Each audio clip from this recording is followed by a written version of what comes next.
Bienvenidos, bienvenidas a este nuevo vídeo, como dije en el anterior, sobre la nueva unidad que trata sobre el planeta Tierra y su representación.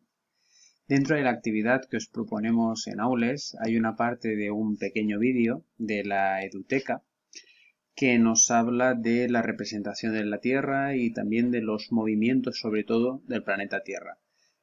Pero para completarlo un poco más, voy a hacer yo la parte, o voy a explicaros la parte de la representación de la Tierra.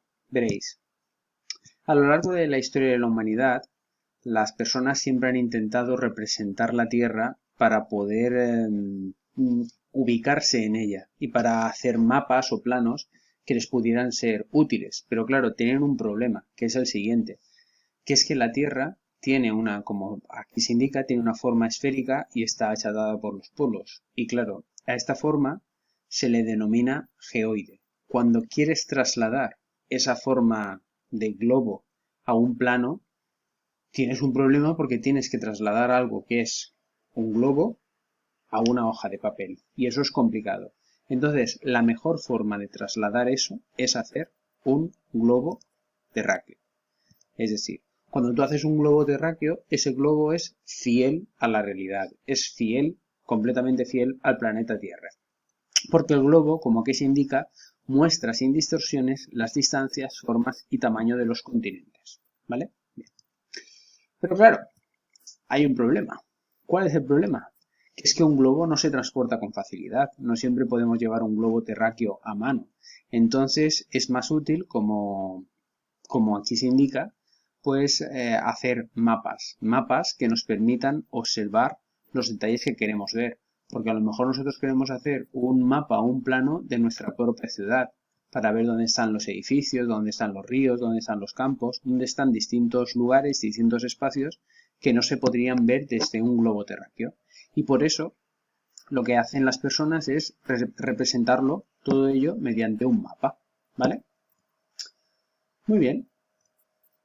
Pero claro, tened en cuenta que la representación del planeta y la representación de los mapas ha ido cambiando dependiendo de la historia. Este es un mapa de la Edad Media y esta es una fotografía tomada por satélite, como veis, mucho más fiel. Por lo tanto, a lo largo de la historia y gracias a los avances científicos, se ha mejorado mucho en la elaboración de los mapas. Como he dicho al inicio, pasar una esfera a un plano es algo complicado, que requiere de muchas operaciones matemáticas y requiere de conocimientos científicos. Los mapas, siempre, cuando trasladas a la superficie de la Tierra un mapa, siempre hay un pequeño elemento de distorsión, un pequeño o un grande, un elemento de distorsión de formas, distancias y superficies, ¿vale? Esto tenemos que tenerlo en cuenta. Vale, ¿cuáles son los elementos que nos vamos a encontrar en un mapa? Pues hay diversos. Para empezar, tenemos el título, como que se indica, el título. El título lo que hace es informar sobre el contenido del mapa o el territorio representado. Aquí, por ejemplo, el título nos dice las precipitaciones en el mundo. Por lo tanto, ya sabemos que es un mapa que nos va a hablar de la localización de las distintas precipitaciones y seguramente sobre su cantidad, ¿vale? Después tenemos la leyenda. La leyenda recoge los símbolos y colores utilizados en el mapa. Aquí tenemos la leyenda y vemos que hay distintas precipitaciones asociadas a distintos colores y luego esos colores se distribuyen por el mapa. Por lo tanto, ya sé que las zonas más verdes serán los lugares donde llueve más y las zonas que sean así pues más amarillas o blancas son esas zonas donde llueve menos, ¿vale? Yo ya de un vistazo, viendo la leyenda, ya veo un poco de qué va o de qué trata ese mapa. Luego tenemos la escala.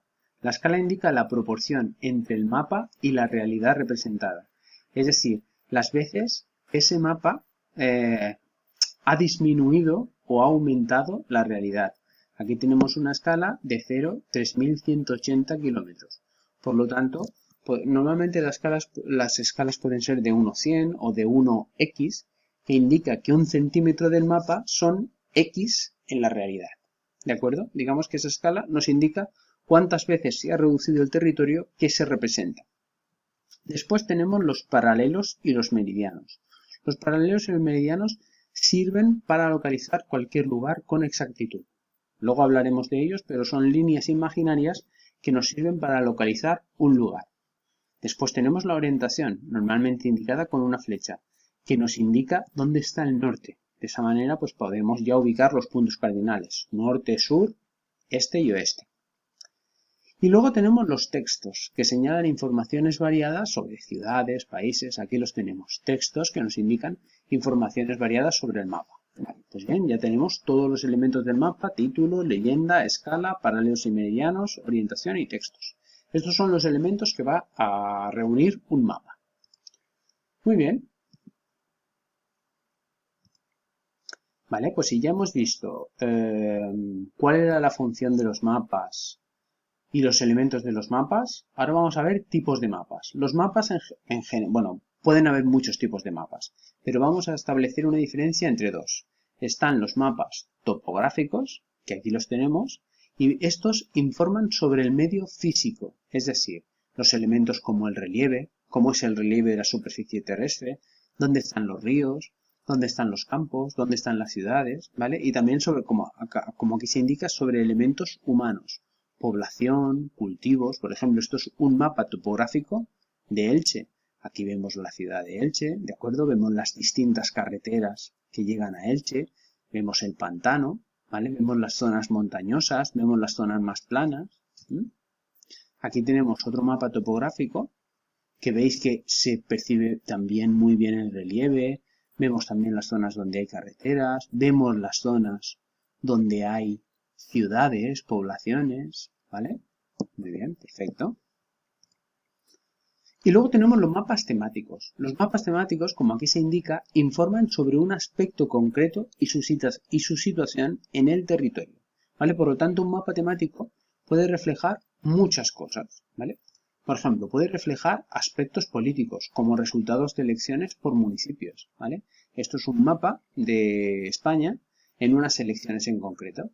Y entonces, según el color, pues te indica cómo se han producido o cómo han sido las votaciones en ese lugar, ¿vale? Luego también pueden tratar sobre aspectos físicos, como por ejemplo, distintos climas de un país. Por ejemplo, aquí tenemos el mapa de España con los distintos climas que se dan en España: clima oceánico, clima de montaña, clima mediterráneo continental, clima mediterráneo, clima subtropical, y vemos por colores cómo se reparten por la superficie española, ¿vale? Un clima físico también podría ser aquel que nos muestra los elementos físicos, los elementos de relieve, ríos, cordilleras, mesetas. Esto también podría ser un mapa físico. Luego tenemos mapas temáticos humanos, como por ejemplo el que nos puede hablar de la distribución de la población. Este mapa nos habla de cómo se distribuye la población. A mayor intensidad del color significa que es un espacio más poblado, ¿vale? Como vemos, España es un país muy poblado en el centro, es decir, en Madrid, y en la periferia, con zonas como Vigo, País Vasco, Cataluña, Comunidad Valenciana, las zonas de Sevilla, Málaga, ¿de acuerdo? Muy bien. Y en este caso, la información de este tipo de mapas temáticos suele aparecer representada en forma de símbolos, líneas, puntos, flechas, colores, y normalmente en la leyenda se nos da una información sobre qué significan esos símbolos y esos colores, ¿vale? Bien, pues ya tenemos ahí la diferencia entre topográfico, sobre el medio físico, y temático, que nos habla de un tema en concreto. Y nos quedaría hablar pues sobre las proyecciones cartográficas, que son sistemas para pasar la esfera al plano. Cada proyección cartográfica representa mejor unas zonas que otras. Es decir, hay distintas proyecciones cartográficas y cada una tiene unas ventajas y unos inconvenientes, ¿vale? Imaginad como el planeta Tierra, como si estuviera hecho con alambres, y sobre él proyectamos luz, ¿vale? Y entonces vemos su reflejo en una pared, ¿vale? Imaginadlo así. Imaginad, por ejemplo, que ese planeta Tierra, lo que sería la proyección cilíndrica, ¿vale? Imaginad que con un folio yo lo recubro y entonces ese folio toca sobre todo el espacio del ecuador. Por lo tanto, una proyección cilíndrica unida al ecuador lo que va a representar mejor son las zonas cercanas al Ecuador y a los trópicos. Es decir, esta zona... esta zona de aquí. Como veis, aquí en el mapa cilíndrico, toda esta zona del Ecuador y de los trópicos está muy bien representada, pero por ejemplo, fijaos en Groenlandia. Groenlandia, que es esta zona de aquí, aquí aparece casi tan grande como África. Y eso, como veis, es una locura. Por lo tanto, en la proyección cilíndrica representa muy bien el centro de la Tierra, el Ecuador. Muy bien. La proyección cónica, que es como si le pusiéramos un cono al planeta Tierra. Sobre uno de los hemisferios. Por lo tanto, esta representa mejor las zonas entre los trópicos y los círculos polares, es decir, esta zona de aquí. Esta zona de aquí es la que como una zona intermedia entre el Ecuador y los polos, ¿vale? Esta zona de aquí.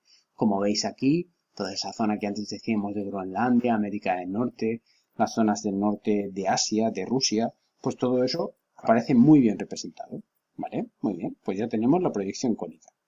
Y finalmente tendríamos la proyección azimutal, en el que la superficie de la Tierra se proyecta sobre un plano tangente como si un folio bajase hacia la zona del polo del planeta Tierra, y entonces lo que hace esta proyección azimutal, que es como un plano que baja hasta el polo del planeta Tierra, lo que hace justamente es representar mejor ese polo, el polo norte o el polo sur.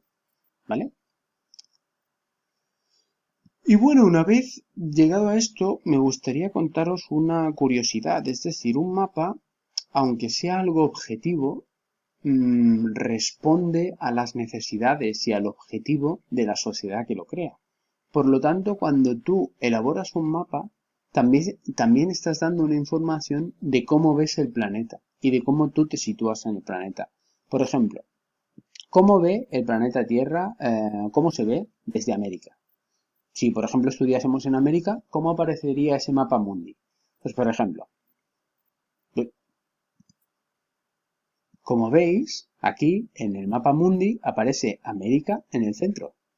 ¿Lo veis? Se representa América en el centro, Europa hacia un lado y, como veis, Asia aparece cortada. ¿Vale? Eso sería un mapa mundi que yo podría ver, no sé, si estudiase en Estados Unidos. ¿Vale? Imaginad que ahora me voy a Asia o Japón, que aparecía en América como cortado, como intermedio, ¿vale? ¿Cómo lo vería?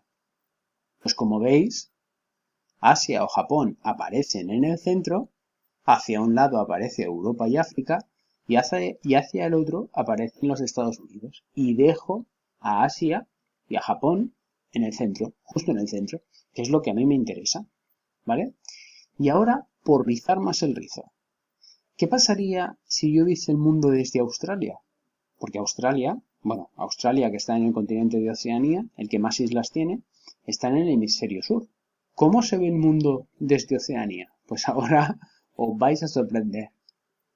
Como veis, Oceanía lo que hace es invertir el mapa, coloca el hemisferio sur en la parte de arriba y entonces aparece Australia en el centro y luego todo lo que es el planeta, pues al revés, es una imagen completamente distorsionada. Fijaos si aquí tuviésemos que buscar España, si es que hasta me cuesta. ¿Dónde está España? Aquí estaría España, como veis, ¿vale? Es como cambiar, esto es como si, visto así, parece otro planeta, esto parece otro planeta Tierra, ¿vale? Pues bien, todo esto os lo he enseñado para que veáis que un dato tan objetivo como un mapa también responde a los objetivos y a las finalidades que la gente le dé. Por lo tanto, no solo tengáis en cuenta la información, sino aquel que os da la información y por qué os la da de esa manera. Bien, pues hasta aquí de momento lo vamos a dejar con el tema de la representación de la Tierra. Hasta luego.